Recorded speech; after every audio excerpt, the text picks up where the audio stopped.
Alice's restaurant. It's about Alice and the restaurant. But Alice's restaurant was never the name of the restaurant. It was always just the name of the song. That's why I still call the song Alice's Restaurant. You can get anything you want at Alice's Restaurant. You can get anything you want at Alice's Restaurant. Walk right in its roundabout, just a half a mile from the railroad track, and you can get anything you want at Alice's Restaurant. Well, it all started about 50 years ago.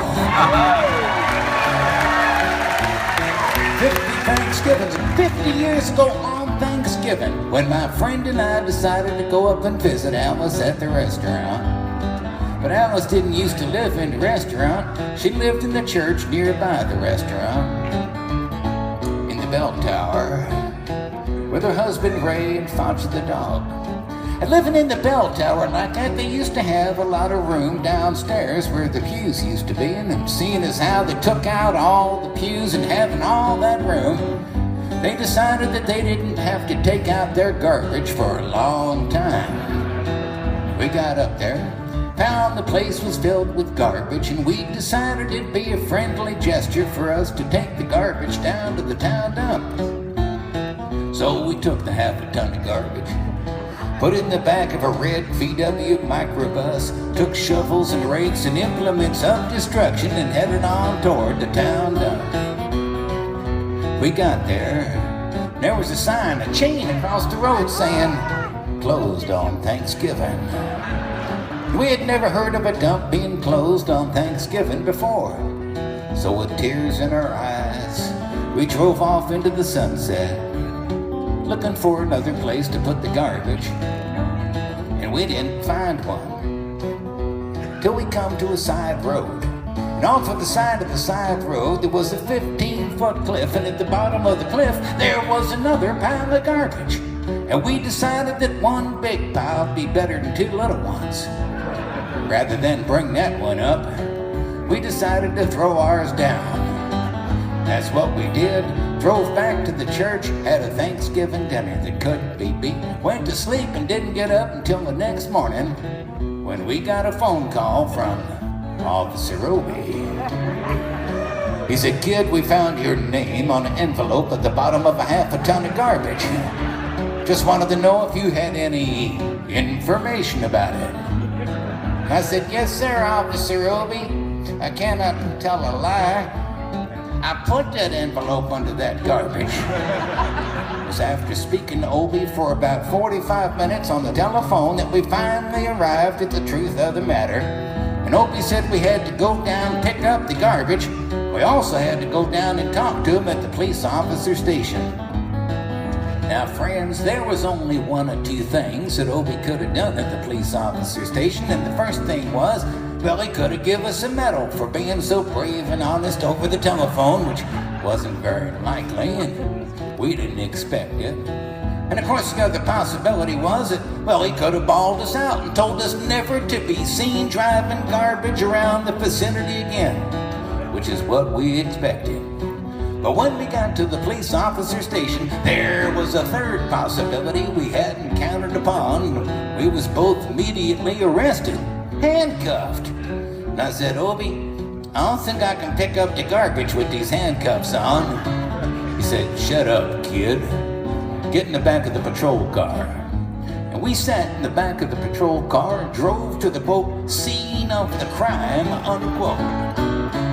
Now, friends, I want to tell you about the town of Stockbridge, Massachusetts, where this was happening. They got 3 stop signs, 2 police officers, and 1 police car. But when we got to the scene of the crime, there was 5 police officers and 3 police cars, being the biggest crime of the last 50 years, and everybody wanted to get in the newspaper story about it. And they was using up all kinds of cop equipment they had hanging around the police officer station.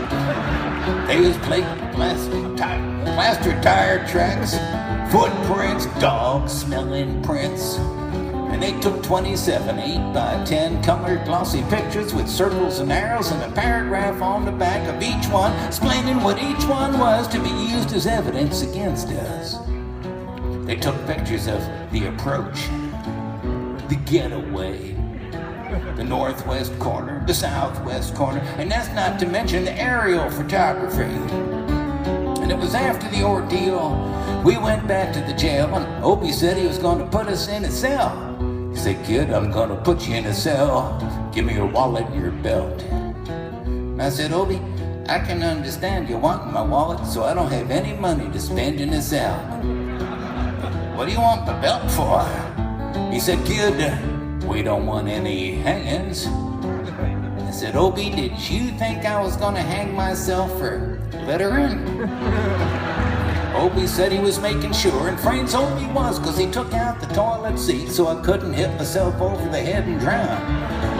Took out the toilet paper so I couldn't bend the bars, roll the toilet paper out the window, slide down the roll, have an escape and get away.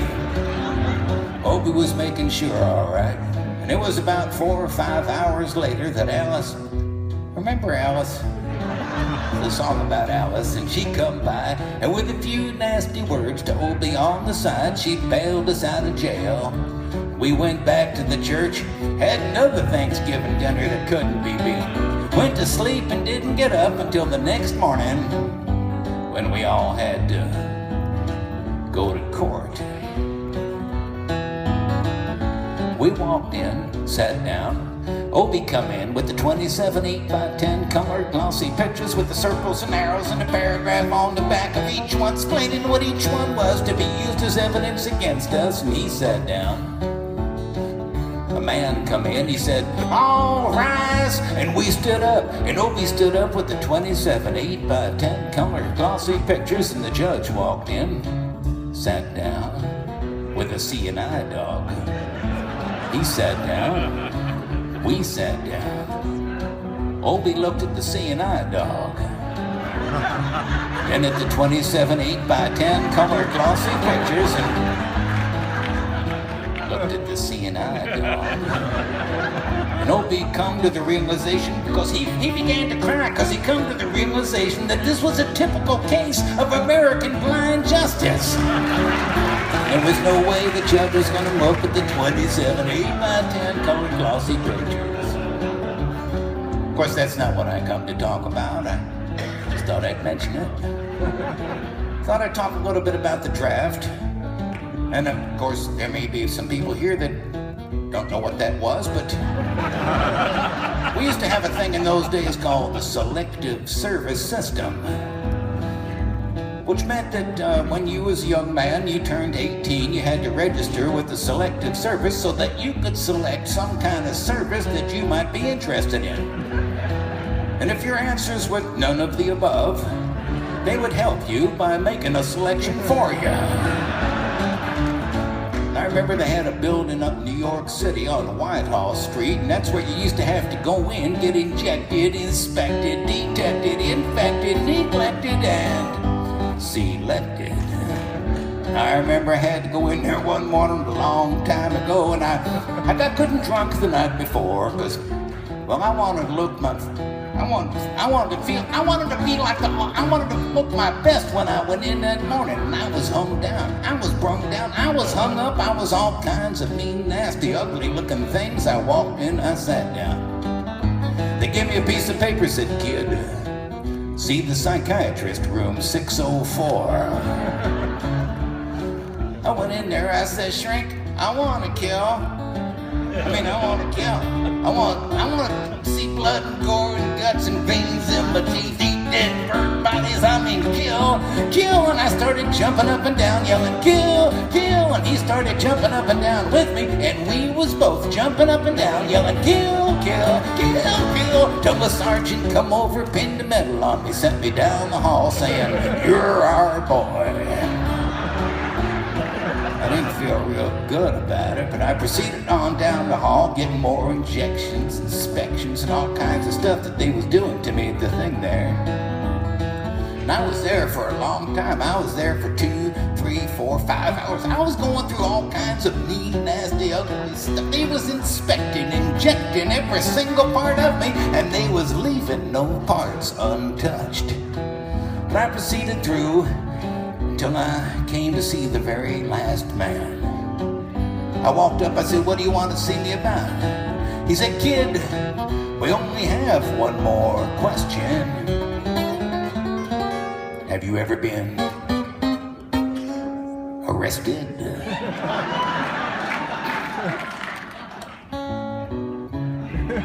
I told him the story of the Alice's Restaurant Massacre with four-part harmony, full orchestration, all kinds of other phenomenon.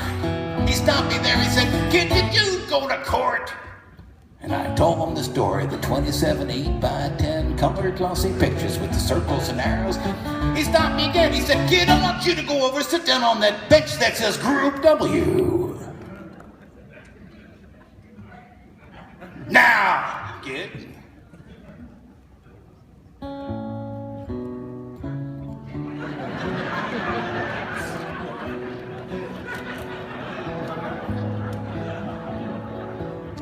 I went over there. Group W. Group W is where they used to put you if you might not have been moral enough to join the army after committing your special crime. There was all kinds of mean, nasty, ugly-looking people on the bench next to me. Father stabbers, mother rapers, father rapers. There was father rapers sitting there on the bench next to me. I mean, these was mean, nasty, ugly, horrible crime kind of guys, and the meanest, ugliest, nastiest one, the meanest father raper of them all, was coming over to me, and he sat down next to me and said, "Kid, what'd you get?" I said, "I didn't get nothing. I had to pay $25 and pick up the garbage." I said, "Kid, what was you arrested for?" I said, "Littering." And they all moved away from me on the bench until I said, "And creating a nuisance," and then they all come back and shook my hand. We had a great time on the bench talking about crime, mother stabbing, father raping. We was smoking cigarettes and all kinds of stuff, having a good time. Until the sergeant come over. He had some paper in his hand. He held it up. He went like this, he said, "Get this piece of paper, 47 words, 31 sentences, 31 words, one on time, the crime, detail the crime, and say 10 about the crime, the rest of the officer's name, kind of thing, gotta say," and he talked for 45 minutes. Nobody understood a word he said. But we had fun filling out the forms and playing with the pencils on the bench. And I wrote down the massacre like I was supposed to, 4-part harmony, and I put down my pencil, turned over the piece of paper. And there on the other side of that piece of paper, in the middle of the other side, away from everything else on the other side, underlined, capitalized, quotated, read the following words: "Kid, have you rehabilitated yourself?" I went over to the sergeant and I said, "Sergeant, you got a lot of goddamn God asked me if I've rehabilitated myself. I mean, I'm sitting here on the Group W. I'm sitting here on the Group W bench because you want to know if I'm moral enough to join the army, burn women, kids, houses, children, villages after being a litter bug." I said, "Kid, we don't like your kind. And we're going to send your fingerprints off to Washington." Friends, somewhere in Washington, enshrined in a little folder is a study in black and white of my fingerprints. They're still there. They've been there 50 years.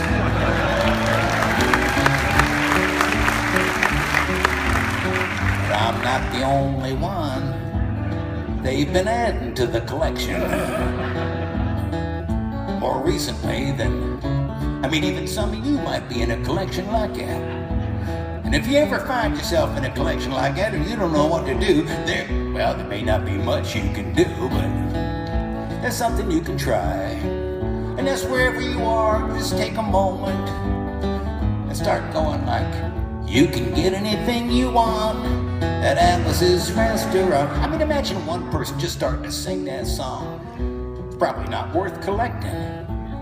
But imagine two of them. Maybe trying to get married in Texas or Ohio or something. Or 3 of them in Utah, or I don't know. They'll be listening in because it might be some kind of cult, some kind of organization or something. Imagine 50 people, maybe 50 people a day. It's maybe 500, maybe 500,000 people a day start singing. I mean, they might think it's, they might even start singing along. You know what I'm talking about. You get enough people singing along and it becomes what we used to call a movement.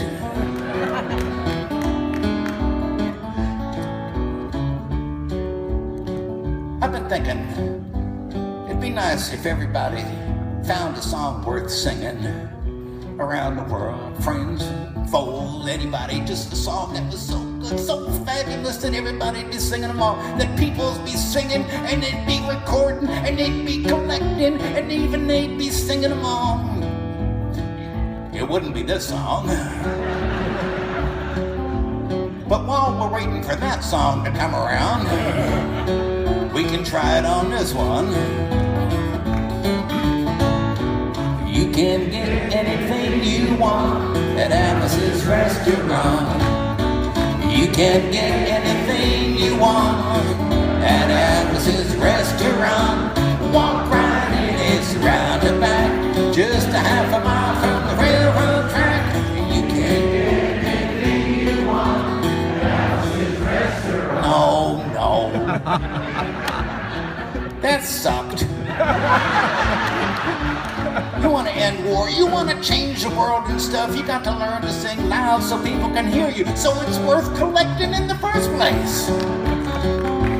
You know what I'm saying? So we'll wait for it to come around again.